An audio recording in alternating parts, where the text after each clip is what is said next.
Hello, my name is Tim Moore, and welcome. I'm at the Center for the Study of the American Constitution at the University of Wisconsin in Madison, Wisconsin. And my colleagues are? I'm Tara Stone. I'm a retired patent attorney from Fort Wayne, Indiana. My name is Lester Brooks. I teach in history department at Anne Arundel Community College in Arnold, Maryland. And you are? My name is Ava Taylor. I'm a junior at Clay County High School. My name is Monty Hokum. I'm also a junior at Clay County High School. My name is Serena Neal. I'm also a junior at Clay County High School, and our teacher is Mr. Philip Dobbins, and our coach is Mr. Mike Mullins. Great. Well, let's do question number 2. Spend a little time with Jimmy Madison. One founder claimed that representatives should, quote, refine and enlarge the public views by passing them through the medium of a chosen body of citizens whose wisdom may best discern the true interests of their country, end quote. Do you agree or disagree with this claim?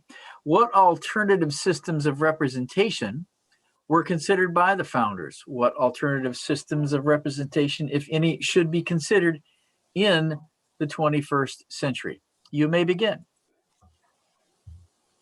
The quote in question actually comes from Federalist Paper number 10. It was authored by James Madison to the people of the state of New York. In this paper, Madison talks about factions and how a vast, well-constructed republic would keep them in check by breaking and controlling their violence.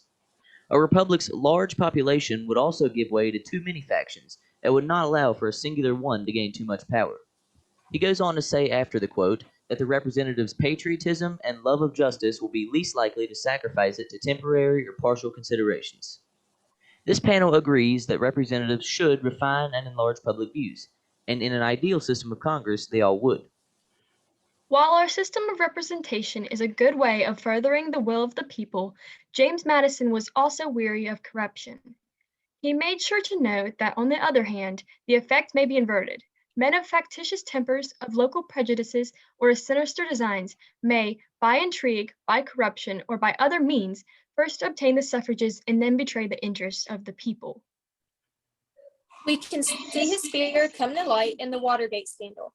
In United States versus Nixon, he was ordered to release crucial evidence by the Supreme Court in a unanimous vote. In the end, 48 high-ranking officials were charged. Nixon resigned, and the Republican Party took a hit. There were 2 forms of representation considered by the founders, each state getting the same amount of votes, or equal representation, or representation by the population. Instead of choosing, the founders incorporated the both in a Congress by creating a bicameral legislature. The Senate has 2 representatives per state, giving them 2 votes, and the House of Representatives goes by population. So the more populated state it is, the more representatives they have in the House. In light of instances such as Watergate or men of factitious tempers, Founding Father Thomas Jefferson believed that the tree of liberty must be refreshed from time to time with the blood of patriots and tyrants. At the time of the Philadelphia Convention in 1787, the framers created the Constitution to govern as they best saw fit. However, the life that the framers lived back then is much different than what we have today. The biggest problem that we have today within representation is voting in the Electoral College. According to Pew Research, a majority of U.S. adults, about 58%, say the Constitution should be amended so that the presidential candidate who receives the most votes nationwide wins, while 40% prefer to keep the current system in which the candidate who receives the most Electoral College votes wins. Another huge issue with our elections is information. While giving people freedom to say what they want allows for new ideas to enter and bad ones to leave, it also allows for misinformation to be spread. Media companies are ultimately out to turn a profit, so Americans must be very wary of how they may spin situations to look good for the people paying them and to look bad for those people's enemies. This may seem like less of a governmental issue, but the reach of these media companies is enough to completely turn the tide of an election, so they need to be kept in check. One way to better the Electoral College would be to take away the winner-take-all system. This system is in place in 48 states and requires the state to give all of their electoral votes to the candidate who wins the majority of the state's popular vote, regardless of how wide or narrow the victory. This freezes out even a large minority from gaining any representation in the Electoral College and inhibits any third party from gaining electoral votes. Instead, states could switch to a proportional representation system, giving their electoral votes to the candidates based on percentages. However, there are voting systems that should be considered. For example, approval voting. This system of voting allows for the voter to vote for more than one candidate. Essentially, voters are voting for the people who they think are fit for the job. This system would also help to better represent third parties. The votes would be tallied normally, and the candidate that receives the most votes wins the election, similar to plurality voting.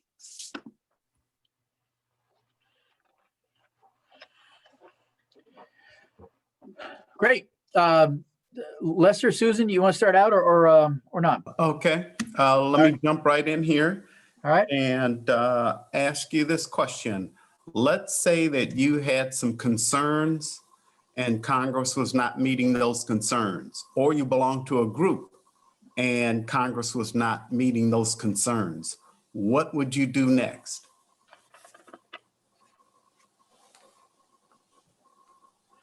I would say the first step in rectifying an issue like this would be to spread the information about the problem.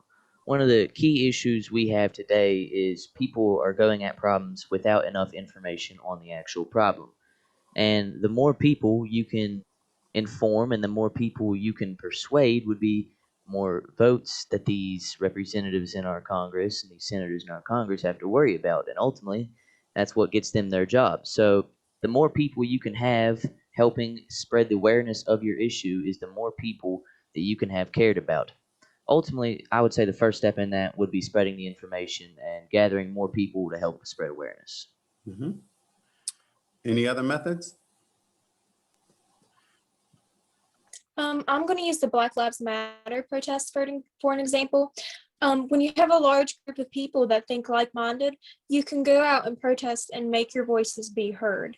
And I'm going to use January 6th, for example. Even though that turned out badly, they were there so they could be heard and noticed, and so people could take notice to the issues that they have in their life. Okay. All right. If there is a big enough issue in our country, one way to fix it would be a constitutional amendment. And the way that a constitutional amendment comes about is 2/3 of both houses of Congress can vote to propose an amendment, or 2/3 of state legislatures can ask Congress to call a national convention to propose these amendments. And that would be one way to get these problems fixed. Okay, Yes. thank you. I'd like to add on to my previous statement, actually. So, if this issue would be a longer issue, have more longevity to it, and it's going to go span for, say, years or even longer, not decades at a time, depending on the magnitude of the issue, you could even have to get up there and fix the problem yourself. Work your own people into Congress, and that's why we have our elections. The ultimate issue when that comes with that is money. And money, you'll find, is at the root of a lot of these problems. That's where the saying comes from. It costs a lot of money to run for government. Not a single senator in the Senate right now is not a millionaire, and not a single representative spent under $1 million on their campaign to get there. Okay, all right, good, thank you. Well, some people have suggested that our current House of Representatives is just too small to fully represent the people in this country. Do you agree with that or disagree? I have to agree. I agree. Go ahead, Serena. Sorry, Ava, go ahead. Okay. Oh, no. Okay. I have to definitely agree with that statement. And another problem is we don't have enough minority representation. So in Congress, we have 535 people total. Out of these 535 people, we have 137 people of color. That's roughly about 26%. And in the entire American population, about 47% of the population are people of color. So it's not a proportionally represented Congress either. How would you change it then? Would you enlarge it or? Well, I'm actually going to reel back for a second here. Okay. I'm gonna go to the flip side of what Ava's saying here. I'm gonna have to partially disagree here, because I'm gonna say if you had too many people, if you would say it's too small, if you had too many people in the House of Representatives, it's gonna be very difficult to hold those people accountable and it's going to be very difficult to root out issues because ultimately, if you had, I'm going to use a few thousand for an example, say you had a few thousand people in there representing everyone, it's going to be very hard to pinpoint issues because those issues are spread among hundreds and hundreds of people. And another thing there, if someone would say be dealing hypothetically in some corruption or some bad deeds, among those thousands of people, they're a tiny speck. They're going to be very, very hard to find. And then one more thing to add on to that is elections. People are going to have crazy elections picking from all those people to represent them. And obviously, this would be divvied up among the states, but right now, not only would that be a lot more money having to be spent on elections from all these people, it would be a lot more choices and a lot more issues for the American people in debating between all these new candidates. It would cause a lot more turmoil, a lot more chaos, and a lot more division in the American people. To add Um, on what Monty No, go was ahead. I'm saying- sorry, Oh, Serena, go ahead. Go ahead. okay, thank you. To add on to what Monty was saying, I believe it was $500,000, $500 million. There was $500 million spent just on the runoff campaign in election or in Georgia. You know, within 6 weeks, all that money was being spent. I couldn't imagine expanding our House of Representatives and having all that much more money to be spent, and how hard it would be for some. I'd like to go back to the 18th century. And James Madison, the Anti-Federalists looked at this argument that representatives would filter, and they didn't buy it. So what was their problem with Madison's argument, the Anti-Federalist argument?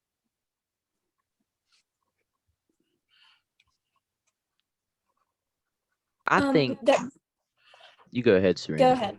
No, you go ahead.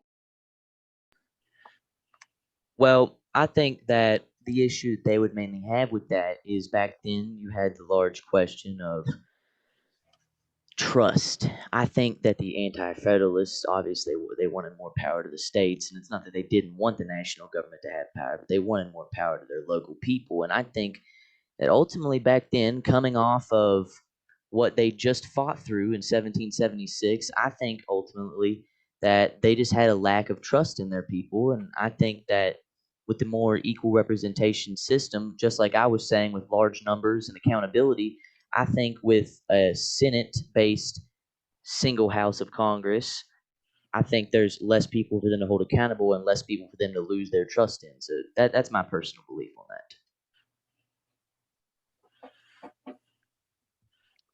Okay, well, let me jump in here. And you hinted at this problem of representing everyone. But how do you go about it? Like, you folks are young. Are your views actually reflected in Congress? Because these individuals are old and they're rich. So how do you change that? And I had a really good response for that one. I'm Well, so give it to sorry. us. Give it to us. To us. To fix that, like me, I come from a blue collar family. My father has worked in the pipeline since he was 17 years old. And the issue with representation is I feel like more hedge fund millionaires get put into Congress than anyone else. No one's had to work their way up the ladder, essentially. If they have, then I feel like they get overlooked. And as far as minorities, I feel like they could be just as qualified, but people tend to, I'll be honest, they tend to look at rich white males. That's what they tend to look at. And I feel like those qualifications might not be looked at the same if you see Okay. where I'm going. Yeah, Yeah. thank you. Yeah. Well, thank you. We've got to cut that off, Serena. I apologize for that, but Yeah. we got to go. So Yeah. a quick note, Ava dropped off. If she comes back in, I will let her in, but fellow teammates, be sure to pass on the feedback if she's not able Yeah. to. Mhm. Well, I'll start out. I feel like I've just had a conversation, and that's great. I feel like I've had a conversation rather than been a part of a presentation. And you're to be commended for that, and making me feel welcome and at ease in letting me be involved in your conversations. I wish I could go back in time and maybe sit around a couple kitchen tables and hear you guys discuss these things before our meeting today. But I've really enjoyed our conversation that we've had here in the last 15-20 minutes. I think your opening statement was pretty strong, and most notable. This is that I caught this. You're kind of taking Madison to task with his own words a sentence or two later in Federalist 10. Very good. Here you've got this sentence, and then you're accurately pointing out that he acknowledges that it might not work. So I think that's very commendable that you take Madison to task, not just you, but you take him to task with his own words. I also think your points about information control, your thoughts on information issues are quite prescient. And I think I know what Lester's going to say, so I don't want to steal his thunder on the idea of what do you do if you can't get any traction. But I've really enjoyed our time together, and I appreciate your thoughts. Thank you. Susan, you want to go ahead? Sure. I'll be quick because it's toward the end of the day for all of us. But I enjoyed also our conversation. It's obvious you have spent some time thinking about this and digging around. And I agree that you use Madison's own against him and how he was probably a bit conflicted on what was discussing. I enjoyed the hearing about how you would work with the electoral college system, but you brought up Watergate versus Nixon, and I don't think I've ever heard that for a Unit 2, but it fits, and it's spot on how you can have corruption occurring over time, and that this is part of the problem, and used it to support your argument. It was nicely done. I don't know who thought of that, but that was well done. I enjoyed the fact you brought up the approval voting, and that you spent some time thinking about these issues on representation as well. So good job and good luck. Yeah, the introduction was thoughtful. I like that you identified the problem of factions, and certainly Madison speaks to that, but then he also shows that controversy of local prejudices versus patriotism. So, and I think you sort of nailed that. You brought in a couple of things in the follow-up and what needs to be done. No winner take all with regard to the Electoral College. And that's certainly up to debate these days. The information versus misinformation. And we've really been wrestling with that issue. And what could a representative do? You even brought in Jefferson and the spirit of rebellion, which leads me to my question, which I think you handled pretty good. You talked about a constitutional amendment, running for office, informing the people of the issue. And that goes to that information and misinformation. You brought up the Black Lives Matter protests, the January 6th protests, but you could even also go back to one of the great outbursts in this country, the Confederate States of America. And they believed that their concerns weren't being met. And so what did they do? Certainly that could be used as an example. But for the most part, I thoroughly enjoyed our conversation, and best of luck to you.